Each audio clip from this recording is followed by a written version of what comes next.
Meus amados irmãos, Que a graça do Senhor, sua bondade, misericórdia, possam continuar sendo derramadas sobre nossas vidas, enquanto nós ouvimos a exposição da sua palavra. Eu convido os irmãos a que abram suas Bíblias no livro de Mateus, no Evangelho de Mateus, capítulo 6, do verso 31 ao verso 33. Mateus, capítulo 6, verso 31 a 33.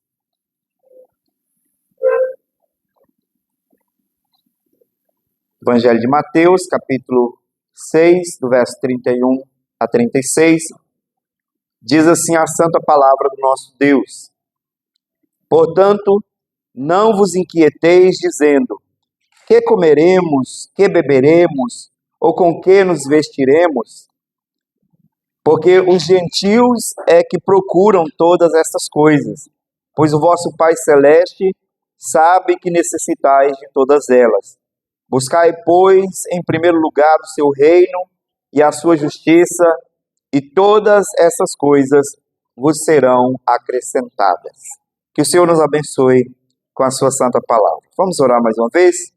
Ó Deus, Deus Santo, Deus de graça, amor e bondade, Tu és o nosso Deus. E nós estamos aqui, Senhor, como seu povo, para ouvirmos a Tua santa voz.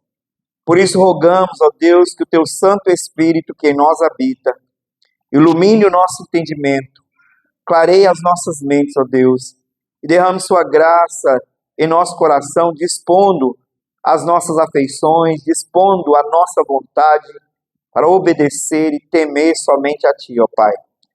Cuida do Teu povo, ó Deus, santificando-nos com a Tua palavra. É a nossa oração, Pai bendito, no nome santo e precioso do Seu amado Filho Jesus Cristo. Amém e amém. Meus irmãos, creio que é do conhecimento da maioria de todos que nós moramos em Moçambique durante um período.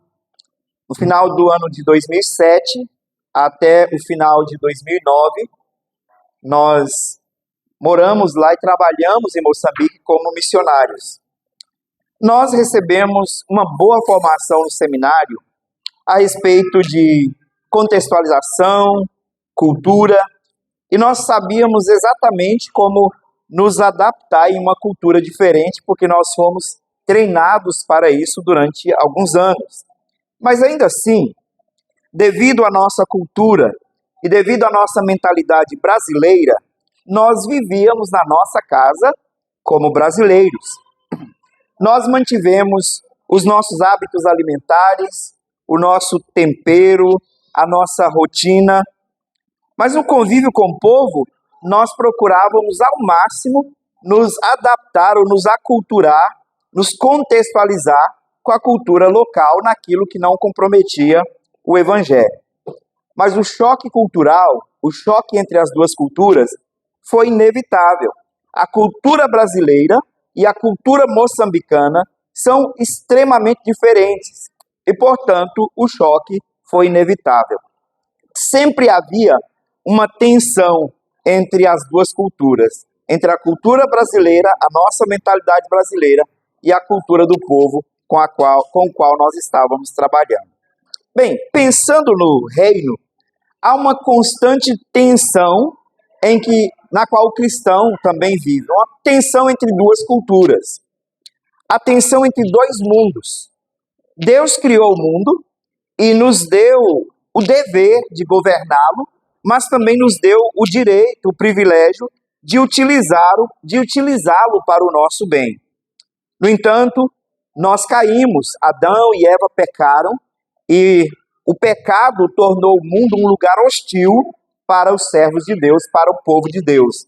Após a queda, a vida do cristão, a vida do povo de Deus, a vida dos servos de Deus como cidadão do reino de Deus, passou a ser constantemente, ou passou a estar constantemente em uma tensão, em uma permanente tensão entre o reino de Deus e o reino do mundo, o reino de Deus e o reino das trevas. Nós somos chamados de um povo estranho nessa terra. O próprio Jesus, o próprio Senhor Jesus, em João 17, no verso 16, nos diz o seguinte: eles não são do mundo, como também eu não sou. Nós somos estrangeiros nessa terra. 1 Pedro 2,11, o apóstolo nos diz: amados, exorto-vos como peregrinos e forasteiros que sois, a vos absterdes das paixões carnais que fazem guerra contra a alma. Pedro, o Senhor Jesus e Pedro nos mostram aqui que nós somos duas culturas, a cultura do reino e a cultura do mundo, e que a cultura do reino faz guerra com a cultura do mundo. Há tensão constante entre essas duas culturas. Romanos capítulo 12, no verso 2, não nega a realidade de vivermos no mundo caído, mas ao mesmo tempo nós somos chamados a não nos conformarmos com o presente século, mas transformarmos pela renovação da nossa mente, para que assim possamos experimentar qual seja a boa, agradável e perfeita vontade do reino, ou perfeita vontade de Deus. O modo como os cristãos percebem a vida, o modo como os cristãos vivem neste mundo, deve ser completamente diferente das demais pessoas, daqueles que não fazem parte no reino de Deus. O Sermão do Monte, texto maior, no qual esse trecho que nós acabamos de ler está inserido, é conhecido como o sermão da vida e da ética do reino. Na verdade, esse era o propósito do Senhor Jesus, mostrar através deste ensino, do ensino desses 3 capítulos, 5, 6 e 7 do Evangelho de Mateus, qual era o princípio da vida e a ética do reino de Deus. Nele, o Senhor Jesus fala das preocupações ou do modo de pensar e viver do crente em contraposição com o modo de pensar e viver dos gentios, dos escribas e fariseus, que naquele momento eram aqueles que mais representavam as ideias contrárias ao Evangelho. Aqui também, especialmente nesse trecho que nós lemos, capítulo 6, a partir do verso 25 até o 34, ele vai falar de como o crente deve ter uma mentalidade diferente ao lidar com coisas necessárias e legítimas, como cidadão do reino dos céus, o modo como nós lidamos com o alimento, a água, o que bebemos, o que comemos e a vestimenta, o que vestimos. A forma como o cidadão do reino lida com essas coisas boas, legítimas e necessárias deve ser diferente daqueles que não fazem parte do reino de Deus. Assim, como cidadãos do reino, nós não devemos nos preocupar excessivamente com nossas necessidades materiais. As nossas prioridades são a vida e a justiça do reino.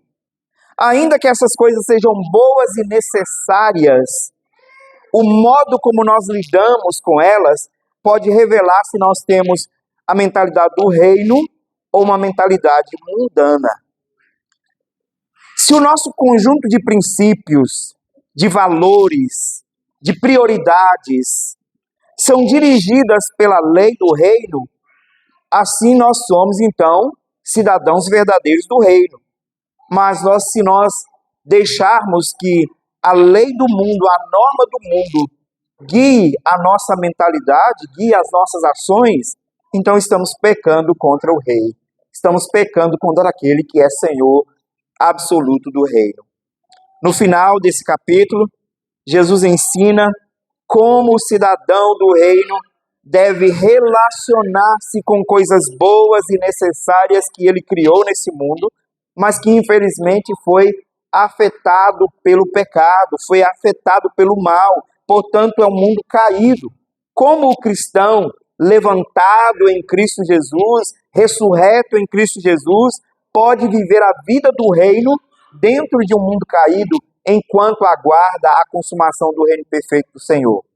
Isso é algo que nós podemos descobrir no ensino do Senhor Jesus, nesses 3 versos que nós acabamos de ler. É claro que os 3 versos são, na verdade, um resumo, um compilado do que ele ensina desde o verso 25 até o verso 34.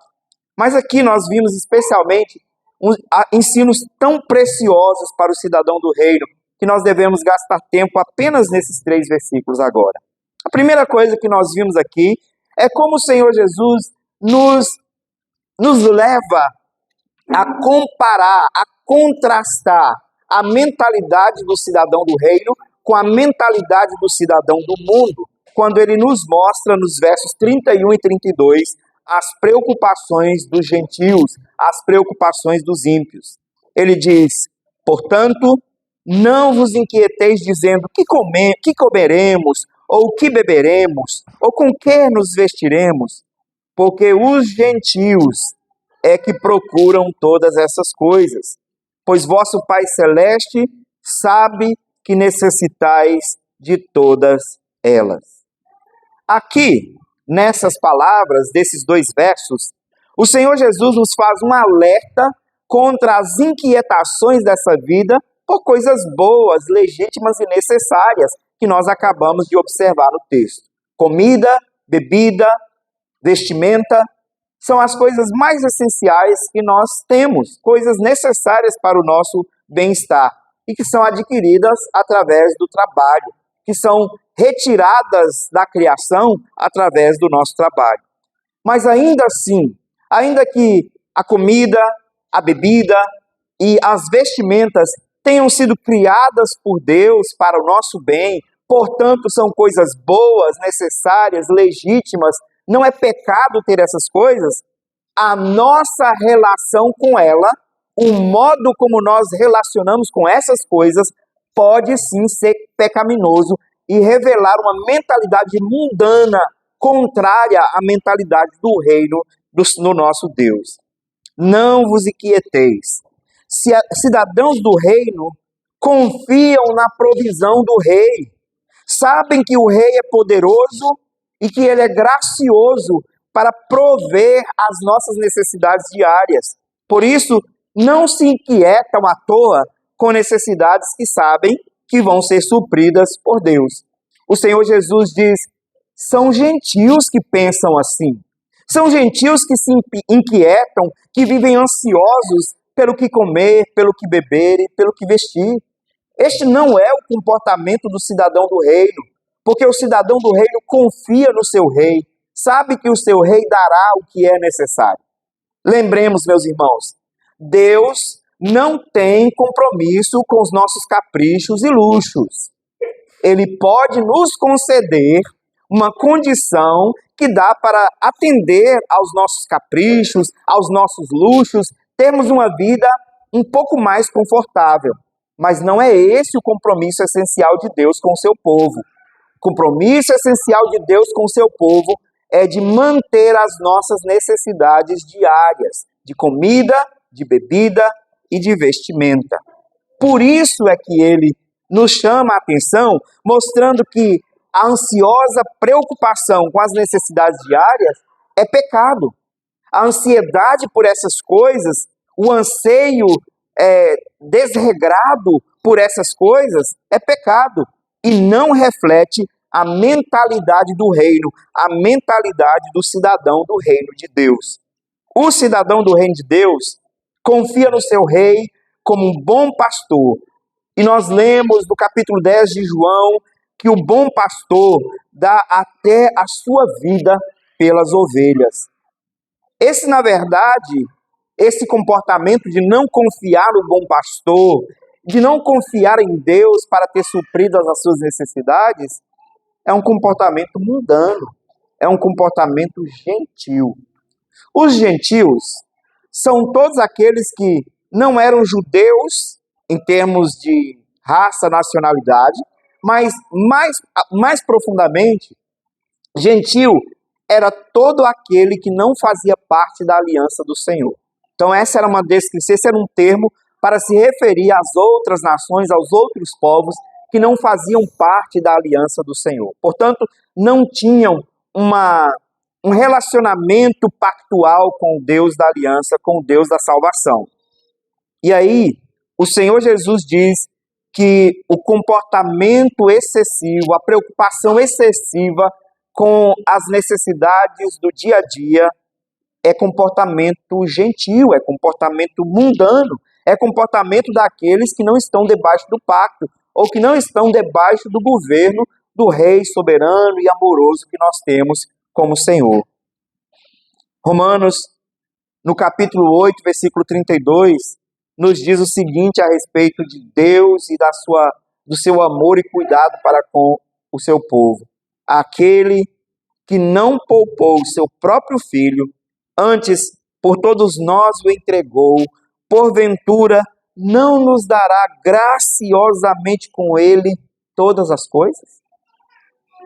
Se o Filho de Deus, se Jesus Cristo, o Filho amado do nosso Deus, era aquele a quem o Pai mais amava, e Deus não poupou a sua própria vida pela nossa redenção para nos salvar, Deus não nos dará também as demais coisas necessárias?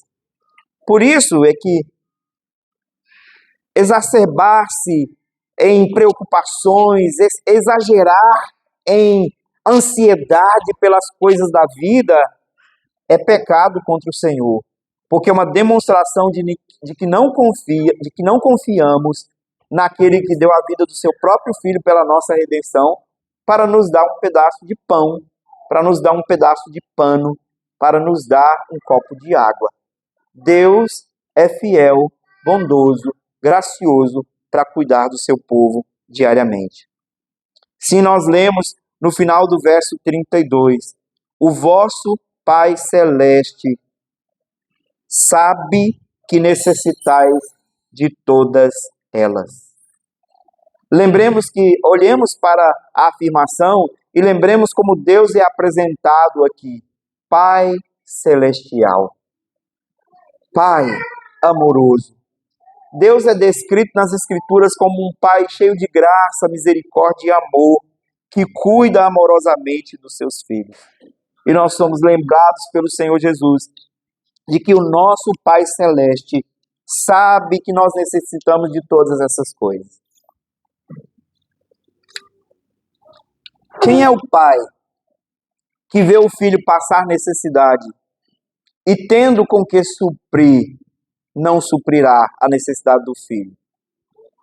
É claro que Deus muitas vezes pode suprir, mas nos deixará passar escassez com um objetivo maior.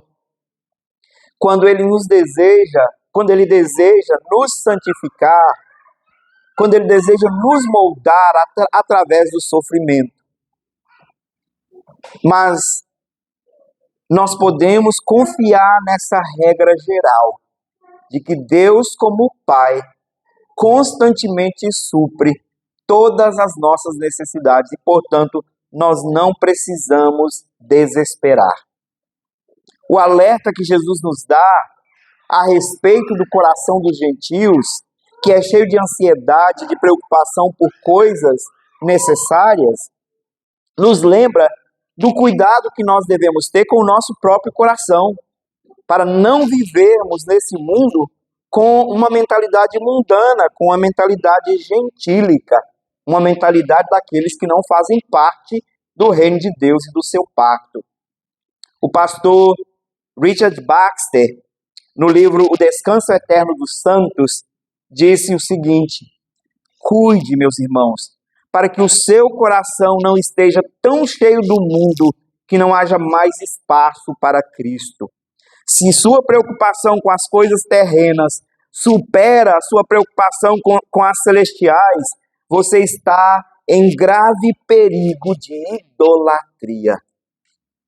Cuide, meus irmãos, cuide do seu coração, porque o seu coração pode andar ansioso, preocupado demais com coisas que Deus já nos deu garantia de que nós as teremos e que não há necessidade de nos desgastarmos preocupando exageradamente com essas coisas.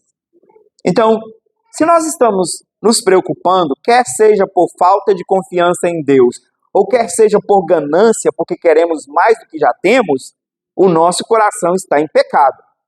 Como nós podemos, então, vencer esse pecado no nosso coração? Como cultivar uma mentalidade do reino que nos habilite a vencer essa preocupação mundana e a relacionar com essas coisas boas e legítimas e necessárias de modo santo, de modo como o cidadão do reino se relaciona. As Escrituras nos ensinam a entregar as nossas preocupações a Deus em oração. Esse é o meio eficaz de entregar preocupações a Deus. Nesse mesmo texto, o Senhor Jesus, no verso 25, nos diz assim: não andeis ansiosos pela vossa vida, quanto ao que haveis de comer ou beber, nem pelo vosso corpo, quanto ao que haveis de vestir.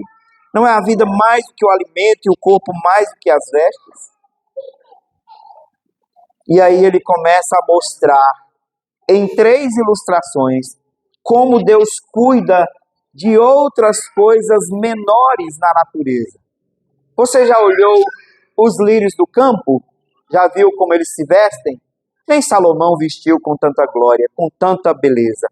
Já viu os pássaros? Já viu que eles não trabalham, mas eles comem todo dia? Você já percebeu que Deus cuida dessas coisas da natureza? Deus cuida de cada uma delas. E elas sobrevivem, elas subsistem, porque Deus cuida diariamente dessas pessoas, desses elementos, dessa parte da criação. Como Deus não cuidaria dos seus próprios filhos, pelos quais Ele deu a vida de Jesus Cristo na cruz? Como Deus não cuidaria de você? Filipenses capítulo 4, versos 6 e 7.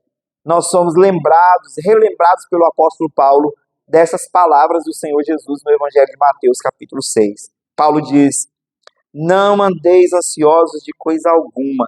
Em tudo, porém, sejam conhecidas diante de Deus as vossas petições pela oração e pela súplica com ações de graças.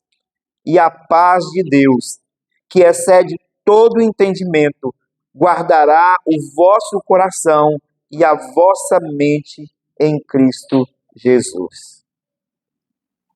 Você tem um guarda para vigiar a sua mente e o seu coração contra essas preocupações mundanas.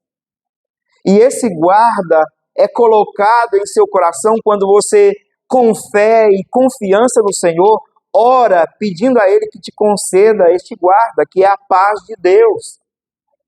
A paz de Deus é o guarda que vigia a sua mente contra as preocupações mundanas, contra as preocupações carnais, contra as preocupações excessivas, e te ajuda a confiar em Deus, a descansar no Senhor. O seu coração e a sua mente são guardados em Cristo Jesus quando você ora com confiança, colocando diante dele todas as suas ansiedades, todas as suas inquietações. Thomas Watson disse o seguinte: aquele que confia na providência de Deus não precisa se atormentar com ansiedades. A fé é o melhor antídoto contra a inquietação.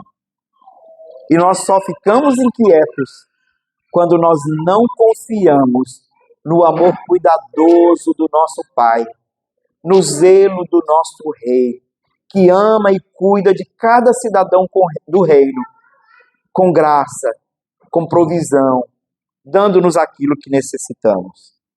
Essa é a primeira coisa que o Senhor Jesus nos alerta. Olhe para o comportamento dos ímpios. Esse comportamento excessivo de preocupar-se exageradamente não é parte da mentalidade do reino. Essa é a mentalidade carnal, é a mentalidade mundana, é a mentalidade dos ímpios.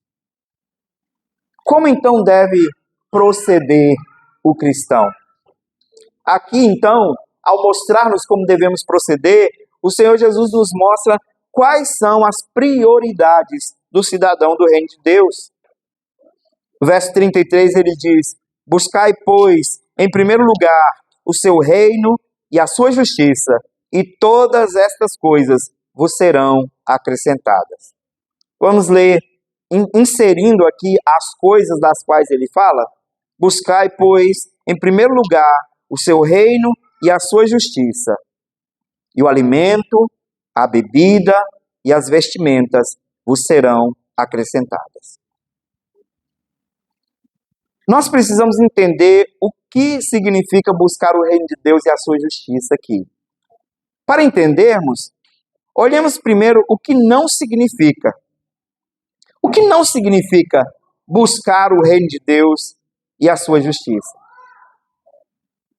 Não significa que nós vamos negligenciar as nossas responsabilidades diante do mundo.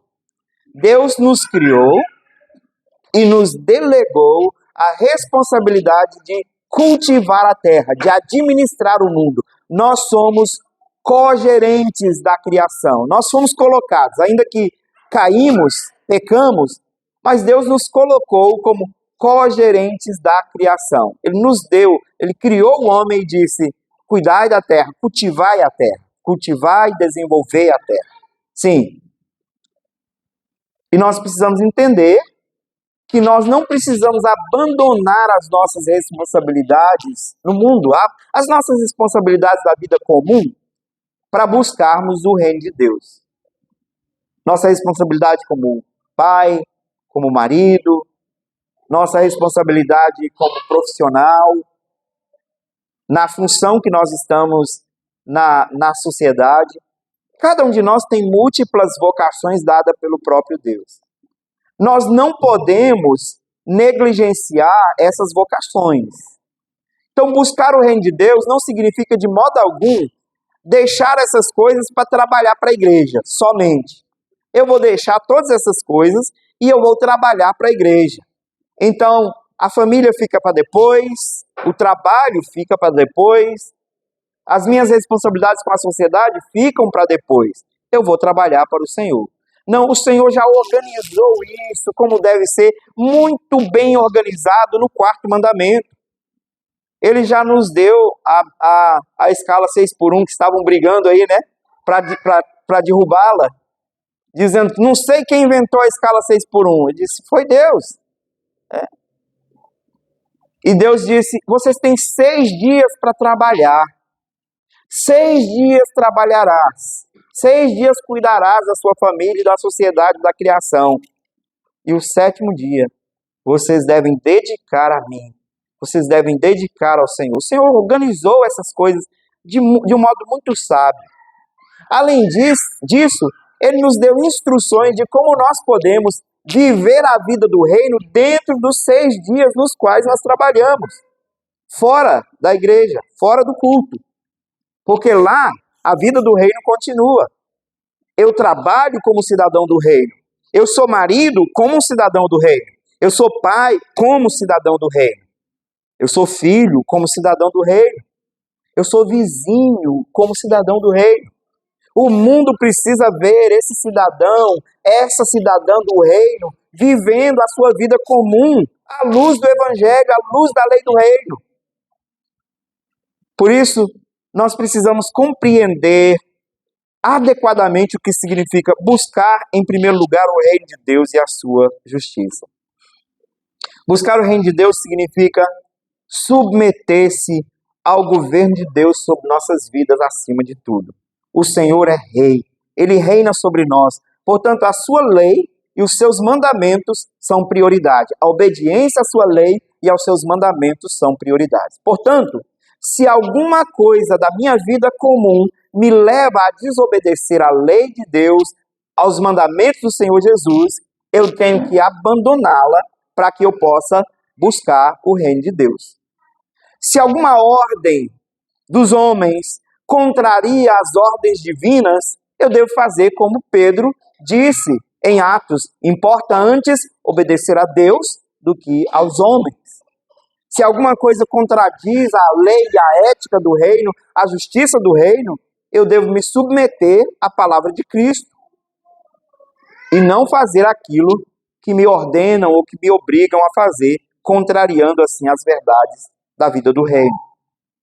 Então, em primeiro lugar, significa submeter-se ao governo de Deus, submeter-se à lei do Senhor em nossas vidas, obedecendo à sua lei, obedecendo aos seus mandamentos. Em segundo lugar, Buscar o reino de Deus significa buscar permanente comunhão com o Rei do Reino, com o Senhor, com o soberano do reino. Nós precisamos, o Senhor nos chama constantemente, buscar-me-eis e me achareis quando me buscares de todo o coração. Buscai e acharás. Se nós buscarmos o Senhor, nós o encontraremos, porque Ele se faz achar pelo seu povo, e nós devemos buscar comunhão permanente com o Senhor, com o Rei desse reino. Por isso, implica em submeter-se ao seu governo, mas também andar em comunhão constante com Ele, com o Senhor do reino. Implica também em viver em obediente santidade na nossa vida diária ou na nossa vida comum. Santidade nos negócios, santidade na vida familiar, santidade no trabalho, santidade em tudo. Eu preciso buscar uma vida santa, porque eu sou um cidadão do reino, e os cidadãos do reino são chamados para serem santos. São luz e sal no mundo. Devem ser diferentes. E eu preciso entender também que as prioridades do cidadão do reino são as coisas eternas e não as coisas temporais. Por isso, eu devo buscar aquelas coisas, dar prioridade para aquelas coisas que são eternas e não as temporais, não as coisas que são da terra, que são passageiras, que se perdem. É claro que eu gasto mais tempo trabalhando no mundo, nas coisas comuns, do que trabalhando nas coisas de Deus. Mas eu preciso entender que quando eu estou trabalhando na minha vida comum, o meu modo de trabalhar na vida comum deve ser também um modo piedoso. Ou seja, o cristão deve ser espiritual em tudo que ele fizer, nas coisas mais corriqueiras ou banais que possam parecer. E Paulo nos mostra isso quando ele disse: quer comais, quer bebais, façais qualquer outra coisa, façais tudo para a glória de Deus. Não há nada que você possa fazer que não deva ser para a glória de Deus. Deus deve ser glorificado em tudo o que você fizer. E assim, se as suas prioridades é glorificar a Deus, você está, de fato, buscando o reino de Deus. As coisas da terra são apenas meios que Deus nos deu para nos manter até que chegue a hora de entrarmos no gozo eterno no reino de nosso Senhor. São meios, são instrumentos de Deus para a nossa manutenção. Casa, comida, roupa, água, o ar que respiramos, todas essas coisas materiais, terrenas, são meios, são provisões de Deus para nos manter enquanto aguardamos o encontro com Ele. Por isso, buscar o reino de Deus implica em viver na terra, mas com uma mentalidade dos céus. Em viver na terra, mas lembrando que você não é cidadão da terra, você é um estrangeiro, um peregrino aqui. A sua cultura deve ser a cultura do céu e não a cultura do mundo caído. A realidade eterna é incomparavelmente melhor que qualquer coisa boa que você experimentar aqui nessa terra. As delícias e sabores desse mundo são incomparavelmente menores do que as delícias eternas do céu. Não há nada que você possa comparar com o céu, com a glória eterna e com a vida eterna com o seu Rei, o Senhor Jesus Cristo. Por isso, nós devemos viver na terra olhando para o céu. Os nossos pés, por enquanto, estão na terra, mas a cabeça do crente está constantemente no céu. Os seus pés estão na terra, mas a sua mente está nas coisas que são do alto. Por isso, Paulo diz em Colossenses 3, 1 e 2, portanto, se fostes ressuscitados juntamente com Cristo, buscai as coisas lá do alto, onde Cristo vive, assentado à direita de Deus.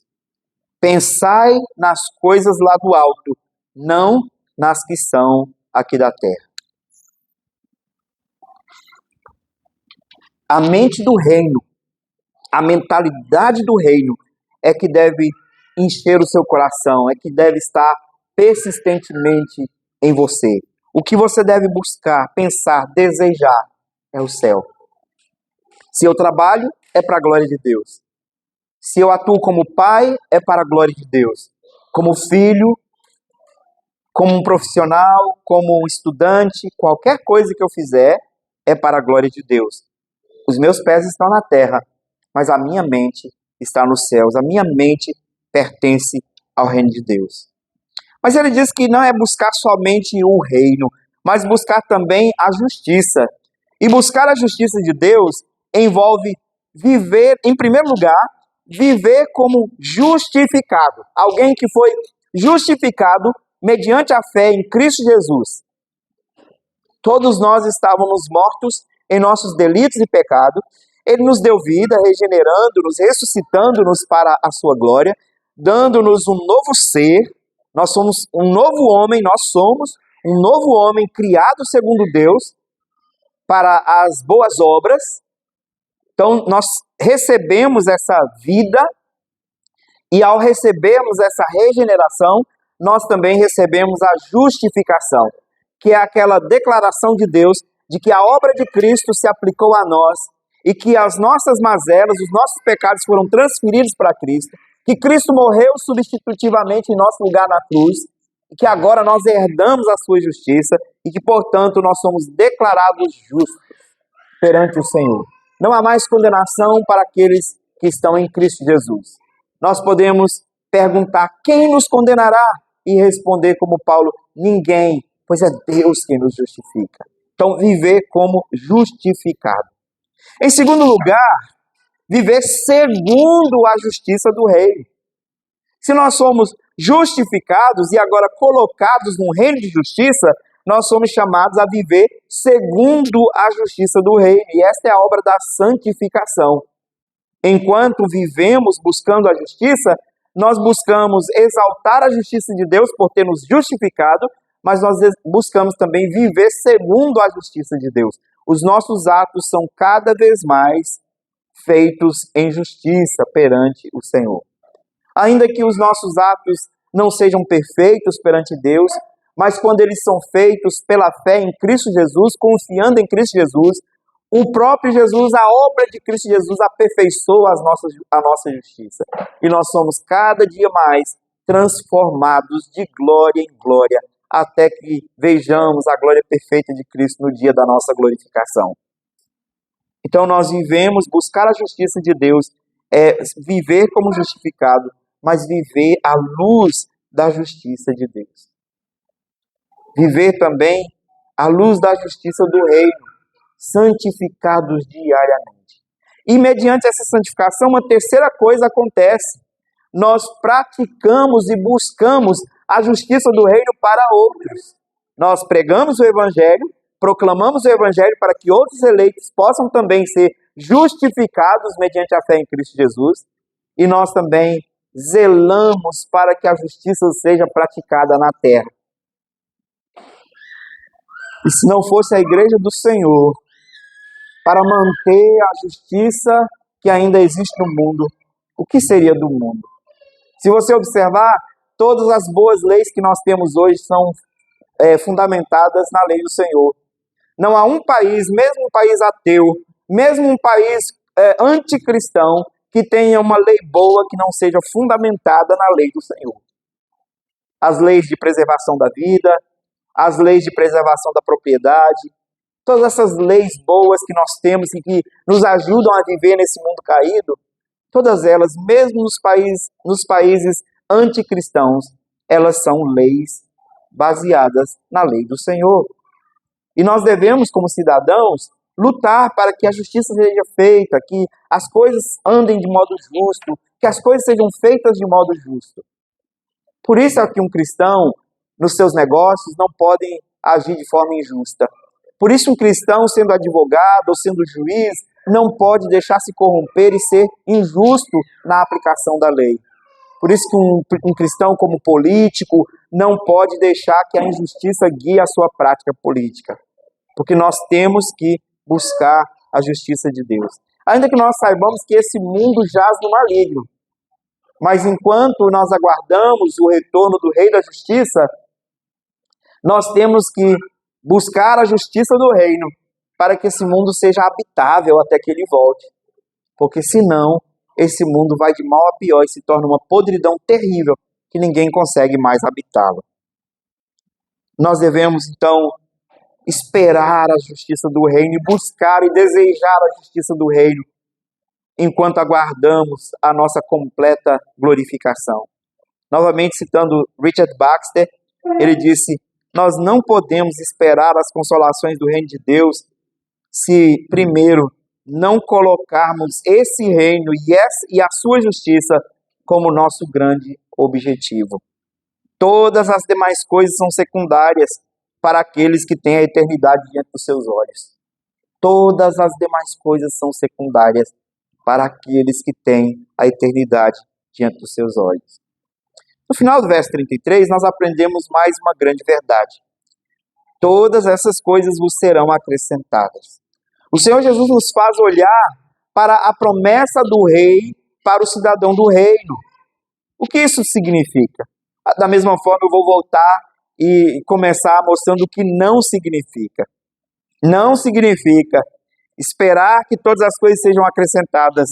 Não significa uma vida negligente, irresponsável, indolente, preguiçosa. O cidadão do reino é trabalhador como Deus é. Uma grande verdade a respeito do trabalho é que nós trabalhamos porque Deus trabalhou primeiro. Deus trabalhou criando a terra e depois que ele conclui a criação, ele, mesmo não tendo se cansado, porque Deus não cansa, ele parou para descansar. E ele chama o homem, estabelece que o homem também descanse, para aprender que ele vai ter que trabalhar à luz daquilo que Deus já fez. Deus trabalhou fazendo a criação e ordenou que o homem trabalhasse preservando a criação, cuidando da criação, desenvolvendo e explorando a criação. Nós trabalhamos porque Deus trabalhou. Deus trabalhou primeiro. O cidadão do reino dos céus não é preguiçoso e que descansa, já que todas as coisas me serão acrescentadas, eu posso viver indolentemente, eu posso viver preguiçosamente, eu não preciso trabalhar. Não, essa não é a visão cristã.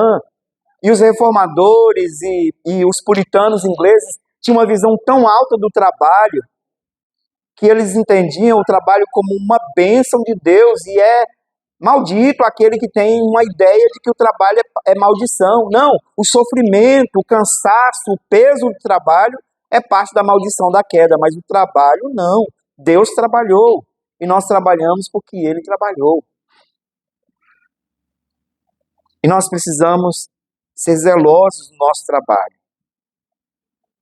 A norma do reino é: trabalhem. Cidadãos do reino trabalham. Cidadãos do reino trabalham pelo reino. E isso é tão claro que Paulo enfrentou um problema na igreja de Tessalônica. E na segunda carta aos Tessalonicenses, no capítulo 3, verso 10, ele disse o seguinte: porque quando ainda convosco vos ordenamos isto, ou quando ainda convosco vos ordenamos isto, se alguém não quer trabalhar, também não coma. O preguiçoso não tem direito de comer. Provérbios também nos lembra de que a preguiça é condenada por Deus. Quando o sábio nos diz em Provérbios 6, no verso 6, vá aprender com a formiguinha, ó preguiçoso. Aprenda, porque até as formigas, até os insetos trabalham com coragem. Como você que foi criado à imagem e à semelhança do Deus Criador, é preguiçoso e não quer trabalhar. Portanto, não significa esperar que as outras coisas sejam acrescentadas, não significa sentar, cruzar os braços e esperar Deus mandar comida do céu, esperar Deus mandar água e mandar roupa para você vestir. O que significa então? Significa trabalhar sem a preocupação ansiosa, confiando plenamente em Deus, que dá vigor, que dá força e que dá o fruto do nosso trabalho. Deus prometeu e cumpre cuidar de nós. Deus prometeu e cumpre suprir as nossas necessidades. E nós podemos ver isso nas Escrituras. Ele nos dá força e abençoa o trabalho de nossas mãos. Quando nós lemos o Salmo 128, os versos 1 e 2 falam sobre isso. Diz assim: bem-aventurado aquele que teme ao Senhor e que anda nos seus caminhos.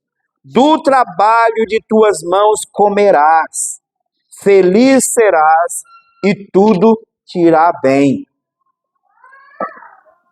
Você é temente a Deus, obediente ao Senhor, anda nos caminhos do Senhor, não vai cair comida dos céus. A única vez que Deus fez isso foi porque o povo estava em viagem, eles não podiam parar para trabalhar, eles tinham que andar todos os dias. Então, por isso, Deus mandou comida, sem eles trabalharem.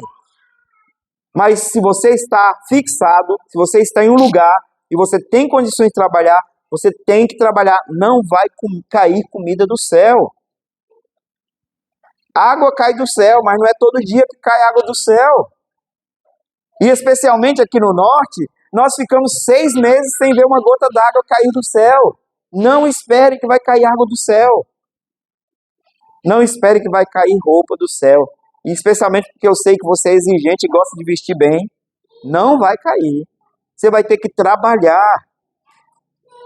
E Deus vai abençoar o fruto do seu trabalho. Além disso, Deus prometeu, após o dilúvio, abençoar a terra para que a terra produza o que nós necessitamos até que Cristo venha. Como nós podemos dizer isso? Porque em Gênesis, no capítulo 8, verso 22, o Senhor disse: enquanto durar a terra, e nós sabemos que a terra vai durar até a volta do Senhor. Diz: olha, enquanto durar a terra, não deixará de haver semente e ceifa, frio e calor, verão e inverno, dia e noite. O Senhor prometeu que Ele vai regular as estações, para que sempre haja as estações, sempre haja o tempo estabelecido e sempre haja semente e sementeira para nos dar o alimento. Deus vai cuidar de nós. É uma promessa, uma garantia. O salmista, no Salmo 37, verso 25, disse assim: eu fui moço e já agora sou velho, porém jamais vi o justo desamparado, nem a sua descendência a mendigar o pão. O que Jesus está nos ensinando com essas palavras de Mateus capítulo 7, versículo 33, é que nós precisamos confiar em Deus. E confiar em Deus significa descansar na certeza de que Ele provê o necessário para nós todos os dias. João Calvino disse o seguinte: o nosso coração é uma fábrica de ídolos, constantemente desviando-se para as coisas deste mundo. Mas Cristo nos ordena a buscar primeiro o reino de Deus, confiando que todas as demais coisas nos serão acrescentadas segundo a sua vontade. E se é segundo a sua vontade, nós precisamos entender que o compromisso dele é com o que é necessário. Deus faz seus servos enriquecerem? Sim, ele concede graça a alguns, para que alguns dos seus servos se tornem muito ricos, muito abundantes em propriedades. Mas o compromisso de Deus não é fazer o seu povo, o povo do seu reino, ficar rico de coisas materiais. Deus faz com que alguns servos seus fiquem ricos, para que Deus, através da riqueza desses seus servos, cuide da criação. É tudo para o serviço do Senhor, para que ele possa ter como dar emprego e empregar. Quanto mais ele tiver, melhor. Porque quanto mais ele tiver, mais ele vai precisar de empregado. E quanto mais ele tiver, mais dinheiro ele vai gastar. E assim ele vai contribuir para a ordem da sociedade, contribuir para o bem da sociedade. Mas o compromisso primário de Deus é com o nosso sustento, é com o necessário. E aí nós, então, concluímos perguntando: como, então, nós podemos viver à luz da cultura do reino, já que o nosso coração é tentado todo dia a ficar ansioso com a comida que está ficando pouca, ou com o preço da comida que está subindo no supermercado, com a incerteza, as incertezas que nós colhemos todos os dias quando nós olhamos para o mercado financeiro e a alta do dólar e coisas desse tipo, e começamos a nos preocupar: será que vai dar? A minha reserva que eu fiz para alimentos esse mês não vai ser suficiente? E nós começamos a preocupar excessivamente com o que nós vamos comer. Está chegando a época de comprar roupa nova e não tem dinheiro para comprar. E agora? Como nós podemos viver à luz da cultura do reino de Deus? Irmãos, a verdadeira segurança não está em bens, não está em riqueza, não está em esforço humano, mas está em confiar no dono de todas essas coisas. Deus é o dono de tudo. Deus é Senhor de tudo. E nós precisamos confiar nele. Se ele nos deixar passar escassez, entendamos que todas as coisas cooperam para o bem dos cidadãos do reino, que andam segundo o seu propósito, que o amam. Mas certamente ele não te deixará para sempre em escassez, porque ele prometeu cuidar de você. A escassez será apenas um instrumento de Deus para o seu bem. Esteja certo de que o Deus fiel a quem você serve vai cuidar de você, portanto confie nele. Descanse o seu coração nele e abandone a ansiedade desnecessária. Quando nós priorizamos o reino de Deus, Deus cuida de nossas necessidades. Ele mesmo cuida do que nós precisamos. Uma missionária amiga nossa que dizia o seguinte, que esse verso podia ser traduzido em outras palavras assim, que Deus disse ao seu povo: cuide dos meus negócios, que eu cuido dos seus. Cuida das coisas de Deus, preocupe com as coisas de Deus, preocupe em viver para a glória de Deus, preocupe em engrandecer o nome do Senhor em tudo que você fizer, e Deus cuidará das suas necessidades. O desafio de hoje é especialmente entregar as nossas preocupações a Deus e colocar o seu reino como prioridade máxima, vivendo nossas vidas comuns sob a perspectiva e sob o governo do reino de Deus. Pastor Jonathan Edwards, nas suas resoluções, escreveu o seguinte: resolvamos, portanto, viver inteiramente para Deus e para a glória do seu reino, pois esta é a razão para a qual fomos criados e redimidos. Nós não fomos criados para nos preocupar, para nos desgastar com ansiedades. Nós fomos criados para glorificar a Deus e buscar a glória e a justiça do seu reino. O pastor Sproul, que morreu recentemente, disse o seguinte: se Cristo é realmente o seu rei, se Cristo é realmente rei, então toda a nossa vida, em todas as suas áreas, devem estar submissa ao seu senhorio. Isso significa buscar o reino de Deus. Preste atenção novamente. Se Cristo é realmente rei, então toda a nossa vida, em todas as suas áreas, deve estar submissa ao seu senhorio. E isso inclui a nossa maneira de viver, a nossa vida comum nesse mundo caído, o nosso modo de trabalhar, as nossas necessidades, ou de buscar pelas nossas necessidades diárias. Nós vivemos no reino e, portanto, a nossa mente deve estar permeada, cheia da cultura do reino. E nós devemos viver nessa cultura mundana, mas com a mentalidade de filhos do rei. E filhos do rei não vivem como gentios. Filhos do rei não vivem como pagãos, que se matam em ansiedades e preocupações, mas confiam no seu rei, que deu a vida e prometeu dar a eternidade para o seu povo. Qual é o nosso desafio? Agora é sair daqui e viver lá fora para a glória de Deus, pelo rei e pelo reino. Que Ele nos conceda a graça para que possamos fazer assim. Que Deus nos abençoe. Vamos orar.